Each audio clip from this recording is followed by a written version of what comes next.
Salut à toutes et tous, c'est Jaf. Aujourd'hui dans Bibi Blabla, nous allons conclure donc sur ce long tuto sur le volume des masters, donc c'est la partie 4. Abonnez-vous à ma chaîne YouTube donc en cliquant sur le petit bouton en bas abonner et cliquez aussi sur la petite cloche qui va vous permettre d'avoir une alerte quand je vais publier des nouveaux tutos. Donc aujourd'hui, dans cette conclusion, nous allons voir pourquoi il n'y a aucun intérêt à avoir un master très fort. Bien au contraire, nous allons voir aussi les outils qui vont vous permettre chez vous de pouvoir comparer vos masters à d'autres masters et donc de pouvoir faire ce que j'ai fait sur les précédents tutos. Je vais aussi vous montrer un outil très efficace en ligne pour vous permettre de voir à quel volume vos masters vont être réduits sur les différentes plateformes, donc que ce soit iTunes, que ce soit Tidal, que ce soit Spotify. Donc c'est un outil en ligne gratuit. Donc je vais vous montrer en exemple, vous allez voir, c'est très très simple à utiliser. Vous allez trouver aussi en lien en dessous, avant les commentaires, un lien d'un article que j'ai trouvé qui date du 27 juillet 2018 paru dans Le Figaro, qui parle de la guerre du son, donc de la Loudness War. Cet article est un bon complément au tuto que je vous ai fait, donc qui va vous repréciser un peu ce que je vous ai dit. Je vous remercie de suivre cette chaîne, je vous remercie de suivre ces tutos. N'hésitez pas à me faire des commentaires pour me dire « Ouah, c'est naze, ouah, vomi de lapin » ou c'est super. Si vous avez des questions, n'hésitez pas non plus, je me ferai un plaisir de vous répondre. En attendant, je vous souhaite un bon visionnage, je vous embrasse et je vous dis à très bientôt. Ciao.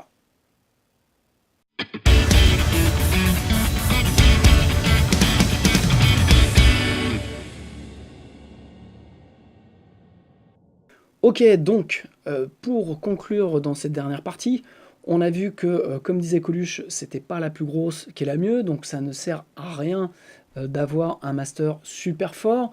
Bien souvent, ça cache beaucoup plus de problèmes que autre chose. Dites-vous, plus c'est fort, plus ça cache un loup.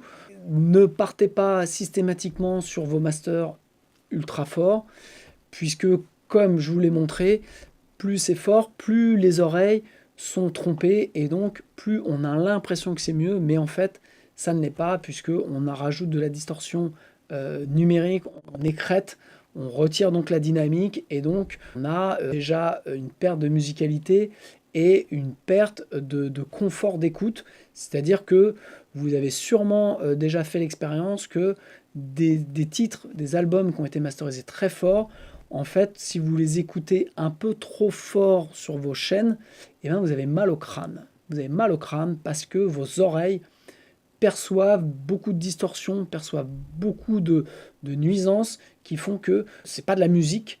Et donc, en fait, vous avez rapidement une impression d'avoir mal au crâne ou d'écouter une fois, deux fois, et en fait, vous vous lassez. Voilà.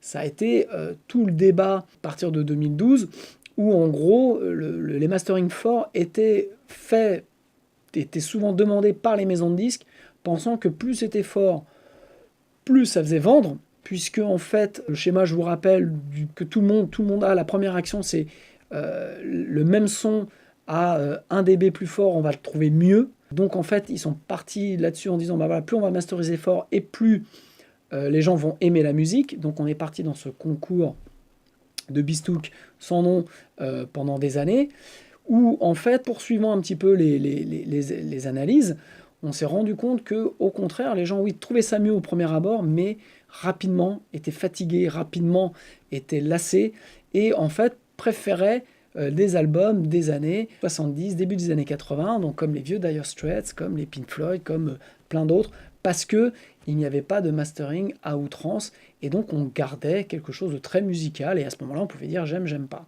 Voilà. Donc Ian Shepherd, dans le travail qu'il fait avec le Dynamic Range Day, milite pour redescendre les niveaux de mastering. Il y a un nouveau site qu'ils ont lancé depuis peu, qui s'appelle loudnesspenalty.com, qui est en gros vous permet de savoir à quel niveau, sur quel niveau vont se retrouver vos masters. Alors par exemple, si je prends par exemple le titre que je vous ai montré donc tout à l'heure, Avenged Sevenfold, pardon, donc qui est de leur dernier album, sorti en 2016, The Stage, et qui a été salué par la presse et par les professionnels, parce que pour un groupe de métal, ils ne sont pas restés, je vous ai fait écouter des extraits, ils sont aux alentours de -16, -14, donc c'est vraiment peu. Donc on est vraiment proche de niveau d'un Nirvana. Et donc, ils ont été salués par la presse parce que, voilà, ils ont gardé la dynamique, ils ne sont pas allés pour un groupe de métal dans l'outrance de Loudness War, sachant que, on va dire qu'en gros, elle a été gagnée par Metallica avec l'album Death Magnetic, voilà, qui tape à -3, donc voilà, je crois que c'est un des albums les plus forts qui existent. Et donc, voilà, donc si je prends, vous voyez sur ce titre, donc sur ce site, pardon, donc j'ai pris le titre The Stage, qui est donc sur mon disque dur, que j'ai glissé donc dans la petite fenêtre prévue à cet effet, et là, et donc vous avez bien donc Avenged Sevenfold, le titre The Stage, et en gros il vous dit comment il va être traité par les algorithmes sur les différents canaux. Donc sur YouTube, il y aura -0,8, sur Spotify, il y aura -2,3, etc., etc. Si je prends dans mon répertoire le titre donc de Chaka Punk, un titre du dernier album, je le prends, je le glisse, il va l'analyser et vous allez voir le résultat en images. Alors, moi sincèrement, malgré tout, donc ça c'est un bon outil pour permettre de voir grosso modo comment ça se passe, mais il y a quand même des choses que je ne comprends pas parce que il y a des titres qui vont être beaucoup moins réduits en termes de volume, d'autres qui n'ont pas beaucoup de volume, qui vont être proportionnellement plus réduits. Voilà, donc le résultat vient tomber. Donc Chaka Punk, le titre s'appelle Fear Yeah, et donc il y aura -7,7 dB sur YouTube, 9,2 de moins sur Spotify, etc. Et sur iTunes, -11 dB. Donc c'est énorme. Quand je vous disais que le mastering sur cet album était over the top. Et donc voilà, donc leur musique va se retrouver avec plus de -9 dB en moins. Et donc, personnellement, je ne trouve pas que ce soit un bon choix, une bonne stratégie, sachant qu'en plus, Chaka Punk est un super groupe, mais avec des bonnes chansons, beaucoup de dynamique, c'est vraiment un projet très très rock, qui est super bien foutu. Ça mériterait juste d'avoir un bon mix et un bon master, où ça vibre comme par exemple un Rage Against the Machine. Et alors, la difficulté, c'est que voilà, là, un mastering fort permet d'effacer beaucoup de défauts de mixage, puisqu'on va écraser donc à ce moment-là, en fait, on linéarise un petit peu le tout, et que sur un mix master comme le Rage Against the Machine, et ben là, en fait, il n'y a pas de place à l'amateurisme et pas de place à des erreurs, quoi. Vraiment, c'est le mix est parfait, le master est parfait, et les musiciens sont parfaits, le jeu est parfait.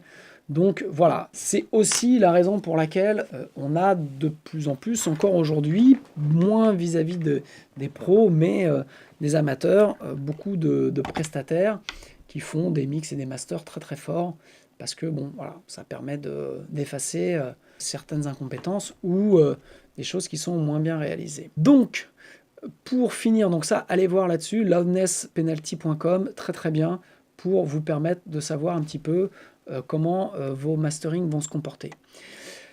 Autre chose, donc ce que je vous conseillais, c'est de pouvoir comparer, si vous voulez comparer deux mix, c'est de les comparer au même niveau.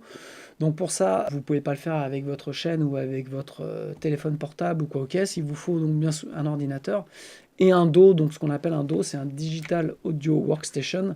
Donc moi je travaille avec Cubase, il y a Pro Tools, il y a Studio One, voilà, il y en a plein, ils sont tous payants. Si vous n'êtes que musicien, je dirais, vous n'avez pas prévu de faire du son, ou vraiment vous démarrez, vous n'avez pas envie d'acheter, mettre 300 à 500 € dans une licence, je vous conseille d'utiliser Reaper. Donc voilà, Reaper. Donc vous le trouverez sur reaper.fm. Reaper, donc ici au studio, Mathieu est un fervent utilisateur de Reaper. Ça marche très très très bien. Et en fait, Reaper est gratuit. Voilà, donc il est payant dès l'instant où vous faites une utilisation en cadre d'un studio. Mais la licence n'est pas chère. Et en fait, pour vous, vos besoins perso, et ben voilà, vous pouvez aller télécharger Reaper. Et dedans, vous pouvez importer les titres que vous aimez, vos titres à vous. Et en fait, faire comme moi là sur Wavelab, donc qui est un logiciel par Steinberg de mastering. Donc moi j'ai ça qui me permet de mesurer, mais vous pouvez donc aller, alors là, pour le coup il est payant, télécharger ce petit plugin de vumètre qui s'appelle donc de la marque c'est klangem.com et donc c'est celui-ci. Il vaut 14 € et sincèrement je vais vous le montrer. Voilà, il est ici, je l'ai importé aussi pour vous montrer. L'intérêt c'est que vous avez tous les metering possibles et imaginables, donc standard VU meter. Vous avez les K20, K14, K12, donc ça vous intéresse, on en parlera, ça c'est plus pour le mix. Et vous avez le RMS meter normé, qui est celui que j'ai, voilà, qui est le meter qui permet de vraiment mesurer les masters et de voir un peu ce qui se passe. Donc ça c'est quelque chose que je vous conseille de faire si vous voulez à un moment donné être dans le vrai. Ce que je veux dire être dans le vrai, alors comme je vous l'ai dit, l'oreille est traître, mais pour se rapprocher un peu des sensations et de ce qu'on a envie d'entendre et de ce qu'on aime dans les mix, dans les masters, dans les artistes qu'on a l'habitude d'écouter ou quoi aux caisses, si vous voulez aller plus loin, en fait, c'est l'objectif de ce tuto, mais simplement, en fait, vous importez dans Reaper vos titres et vous regardez, vous mettez un vumètre et vous regardez comment ça se comporte et vous partez sur le principe du -12 qui est un peu un standard aujourd'hui. Voilà, donc vous baissez les niveaux pour arriver sur un titre à -12 et vous pouvez faire dans ce cas-là, si je vous refais un petit exemple de Rage Against the Machine.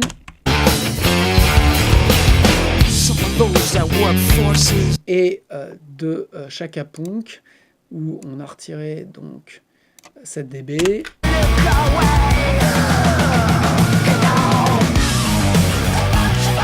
Voilà, les deux sont quasiment au même niveau et là vous pouvez juger réellement de l'ensemble, alors mix master, mais du résultat final, parce qu'au final c'est ce qui importe le plus, c'est le résultat final, et donc vous pouvez comparer et avoir une source de comparaison, je dirais, qui est fiable, c'est-à-dire que vous allez parler de la même chose, les choses sont au même niveau de volume, et donc là vous pouvez dire j'aime, j'aime pas.